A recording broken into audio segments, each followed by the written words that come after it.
I speak to you today with feelings of profound sorrow. Throughout her life, Her Majesty the Queen, my beloved mother, was an inspiration, an example to me and to all my family. And we owe her the most heartfelt debt any family could owe to their mother, for her love, affection, guidance, understanding, and example. Queen Elizabeth was a life well lived, a promise with destiny kept, and she is mourned most deeply in her passing.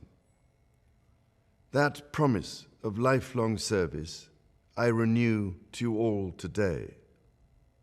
Alongside the personal grief that all my family are feeling, we also share with so many of you in the United Kingdom, in all the countries where the Queen was head of state, in the Commonwealth and across the world, a deep sense of gratitude for the more than 70 years in which my mother, as Queen, served the people of so many nations.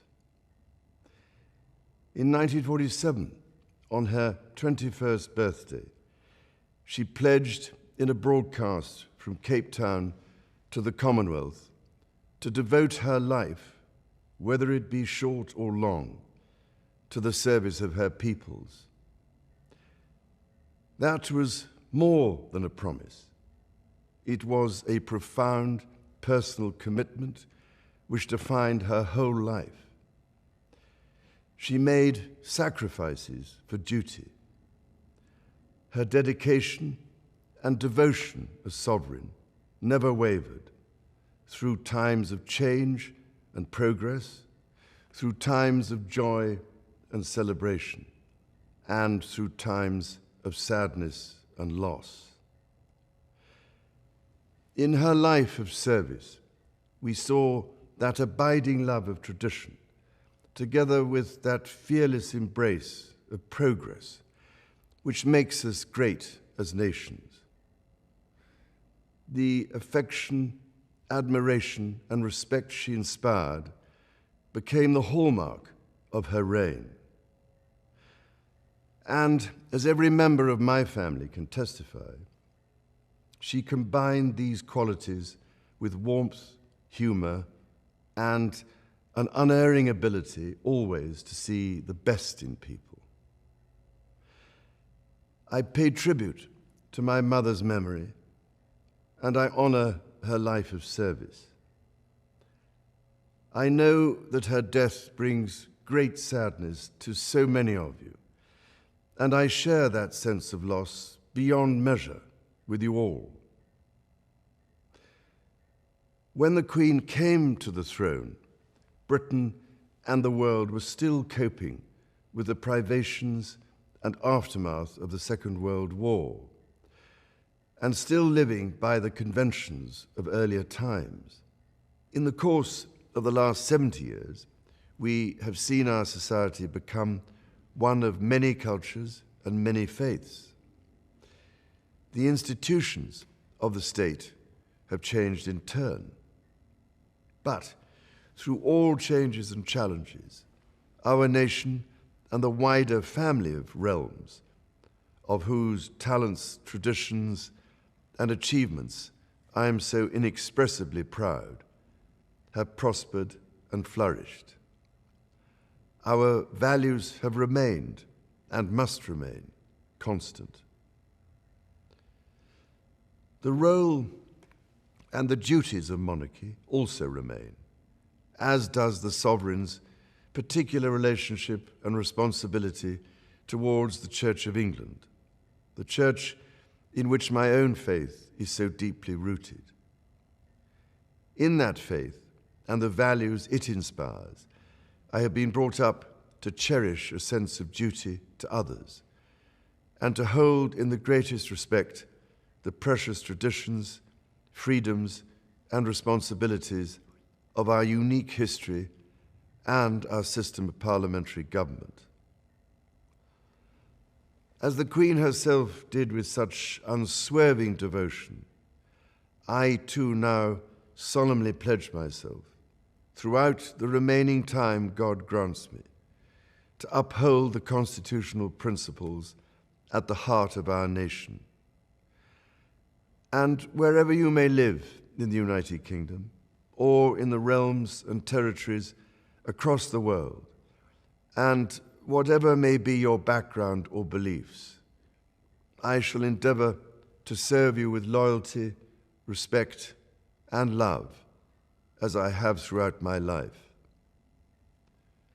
My life will, of course, change as I take up my new responsibilities.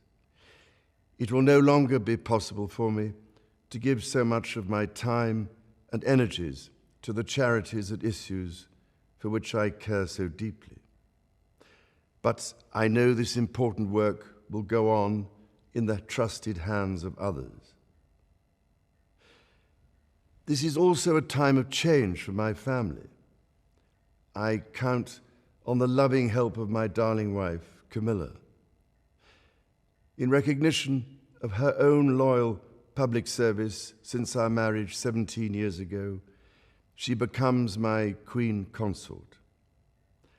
I know she will bring to the demands of her new role the steadfast devotion to duty on which I have come to rely so much.